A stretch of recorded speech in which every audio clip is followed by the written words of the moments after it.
আল্লাহকে পাইতে চাও তাইলে আমার বন্ধু নবীরে ভালোবাসো। নবীরে ভালোবাসলে আমি আল্লাহ তোমাদেরকে ভালোবাসবো। কি যে একটা ভালোবাসাবাসির খেলা, কি যে একটা প্রেম প্রীতির খেলা, কি যে একটা রসের রসিকের খেলা, কি যে একটা ভাবের খেলা। এই জন্যই তো আমার আল্লাহ বলতেছেন, আমি আমার আল্লাহ রাব্বুল আলামিন কোরআনের মধ্যে বলে দিয়েছেন, তোমরা যদি আমার নবীকে ভালোবাসো আমি আল্লাহ তোমাদেরকে ভালোবাসবো। শুন শুন শুন, আমি আল্লাহরে তোরা ভালোবাসবি নামাজের দ্বারা, আর আমি আল্লাহ তোদেরকে ভালোবাসবো তোদের গুনাহগুলা ক্ষমা করে দিয়া।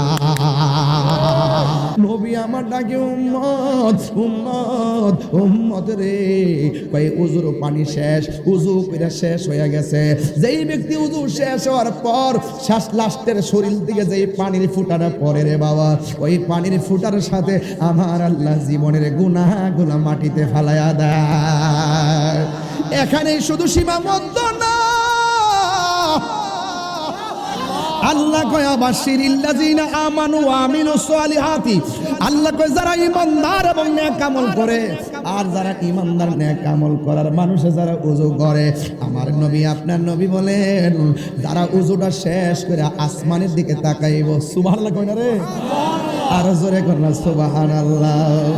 যারা ওযুটা শেষ কইরা রে বাজান, দিন বুঝি না রাত বুঝি না ফজর বুঝি না, খালি মাথাটা উড়াইয়া আসমানে ওঠাইয়া শুধুমাত্র কালিমায়ে শাহাদাত পড়বে, আমার নবী আপনার নবী বলেন যেই ব্যক্তিরা ওযু কইরা আসমানের দিকে তাকাইয়া কালিমায়ে শাহাদাত পড়বে, আমার আল্লাহর হাবিব বলেন আমার আল্লাহ রাব্বুল আলামিন তার জন্য 8টা জান্নাতের দরজা খুলে দেয়। তোমার দেশে যায় কত আশেকান, এই অধম পড়ে আছি বাংলায়তন। তোমার দেশে যায় কত আশেকান, এই অধম পড়ে আছি বাংলায়তন।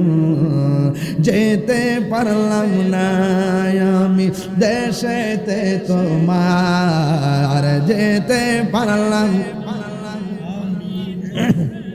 তোমার, দেখে নাও রওজা তোমার রাসূলুল্লাহ। কি উপায় হবে আমার রাসূলুল্লাহ,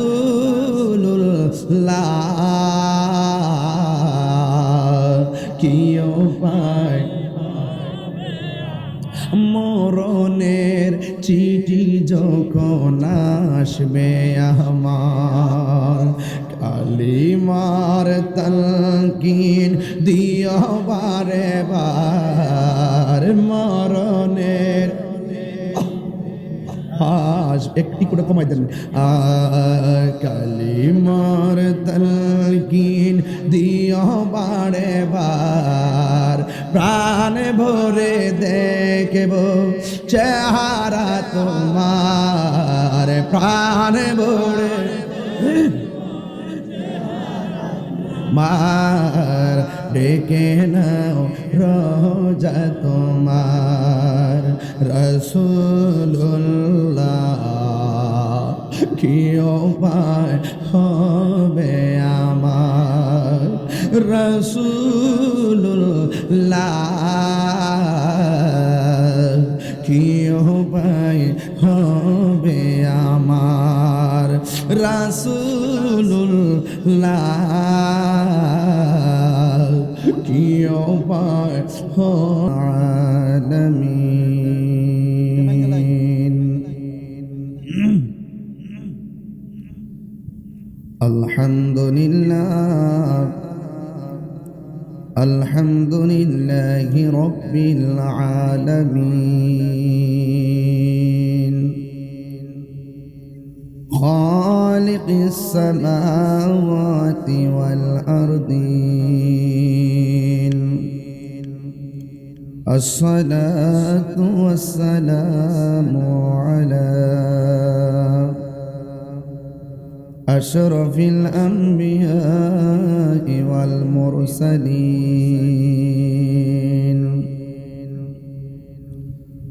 ওয়া আলা আলিহি ওয়া আসহাবিহি وذريته وأهل بيته وعلماء أهل السنة والجماعة أجمعين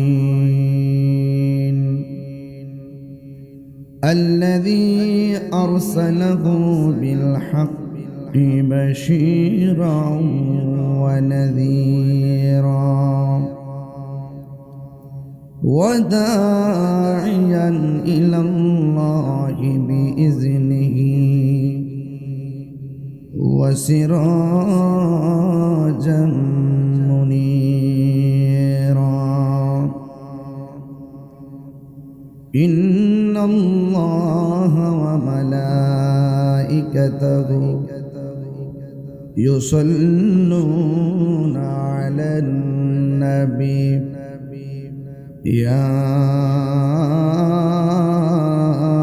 أيها الذين آمنوا صلوا عليه وسلموا تسليما اللهم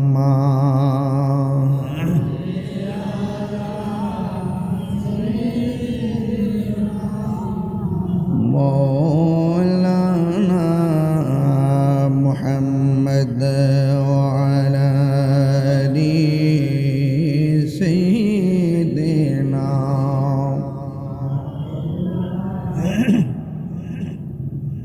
দরদ মাকা কণ্ঠে পড়ি আল্লাহুম্মা সাল্লি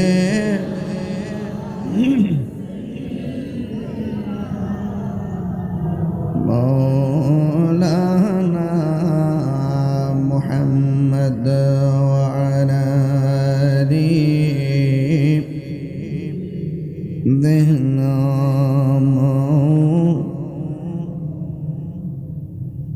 এই দুনিয়া পড়ে থাকবে আমরা একদিন থাকিব না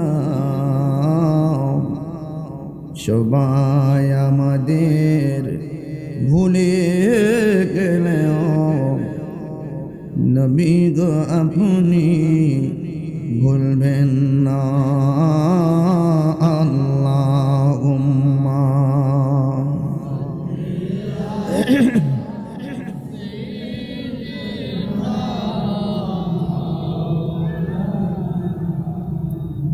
وعلى آل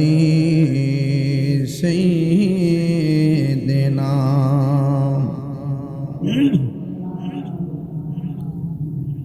لا إله لا إله لا إله لا إله لا إله إلا الله মুহাম্মাদুর রাসূলুল্লাহ সাল্লাল্লাহু আলাইহি ওয়াসাল্লাম। উপস্থিত শাহজিবাজার সুতান সুন্নি ঐক্য পরিষদের উদ্যোগে নবম বার্ষিক ঐতিহাসিক সুন্নি মহাসম্মেলনের সম্মানিত সভাপতি পীরজাদা সৈয়দ গাজীউর রহমান সাহেব,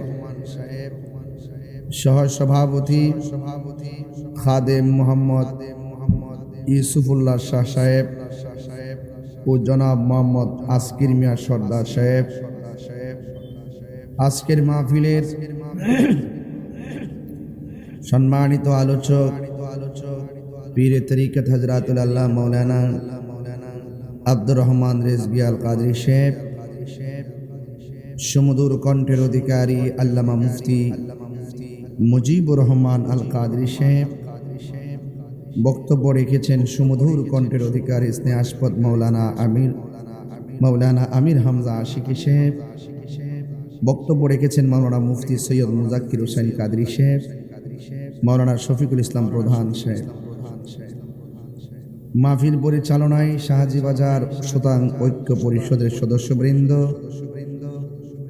এবং আজকের এই মাহফিলের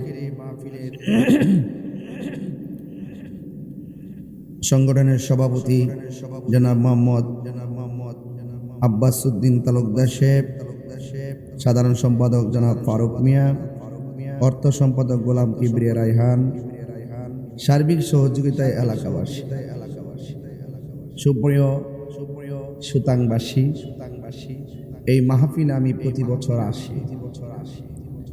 বারবার আপনাদের মাঝে আসার কারণে আপনাদের সাথে আমার একটা হৃদ্যতা, আন্তরিকতা, মহব্বতের সৃষ্টি হয়েছে বলেই হাজার ব্যস্ততার মাঝেও এই মাহফিলটা আমি দিয়ে থাকি।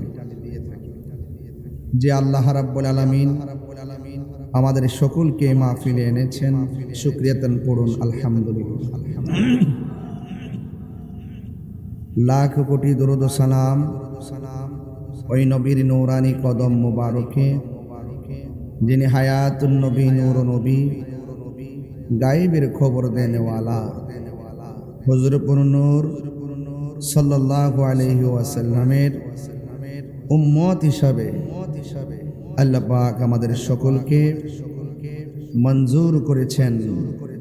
সেই জন্য শুকরিয়া তান আবারও পড়ুন আলহামদুলিল্লাহ।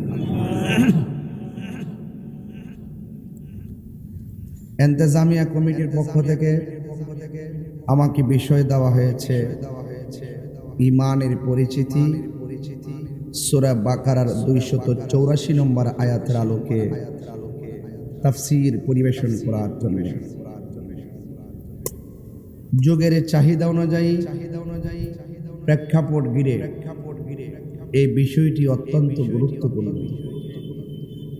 মাহফিল কমিটিদের বেঁধে দেওয়া বিষয় অনুযায়ী যতটুকু আল্লাহ পাক আমাকে তৌফিক দিয়েছেন সেই অনুপাতে আলোচনা করে আপনাদের কাছ থেকে আমি বিদায় নেব।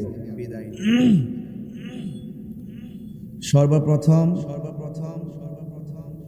যে আয়াতটি আমাকে বেঁধে দেওয়া হয়েছে, আসলে এই আয়াতের মধ্যে কি বলা হয়েছে, এটা হলো আমাদের সর্বপ্রথম অনুধাবনের বিষয়।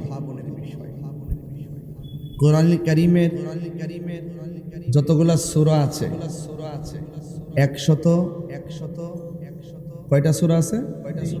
14টি। 114টি সূরার মধ্যে সবচাইতে ছোট সূরা হলো সূরা কাউসার, আর সবচাইতে বড় সূরা হলো সূরা বাকারা। বাকারা শব্দের অর্থ হলো গাভী, গরু। বাকারা অর্থ কি? তাহলে এই সূরার নামটা বাকারা রাখা হয়েছে কেন? এই সূরার মধ্যে বাকারা নিয়ে উল্লেখ, বর্ণনা আছে বলেই এই সূরাটির নাম বাকারা রাখা হয়েছে। এই সূরাটি এমন একটি সূরা যেই সূরা অনেক লম্বা। একদম শেষ দিকের আয়াতটা কিন্তু আমি আপনাদের সামনে একদম শেষ পৃষ্ঠার আয়াত তেলাওয়াত করতেছি। ভাইয়েরা আমার, এই সূরাটি মদিনায় নাজিল হয়েছে। কোথায় নাজিল হয়েছে? তাইলে বোঝা গেল কোরআন সূরার নাজিলের প্রেক্ষাপট দুইটা, একটা হলো মাক্কি, আরেকটি হলো মাদানী। নবীজি মক্কা থাকা অবস্থায় যে সূরাগুলো নাজিল হয়েছে, এই সূরাকে বলা হয় মাক্কি সূরা। যে সূরাগুলো মদিনায় থাকা অবস্থায় নাজিল হয়েছে, এই সূরার নাম হলো মাদানী সূরা।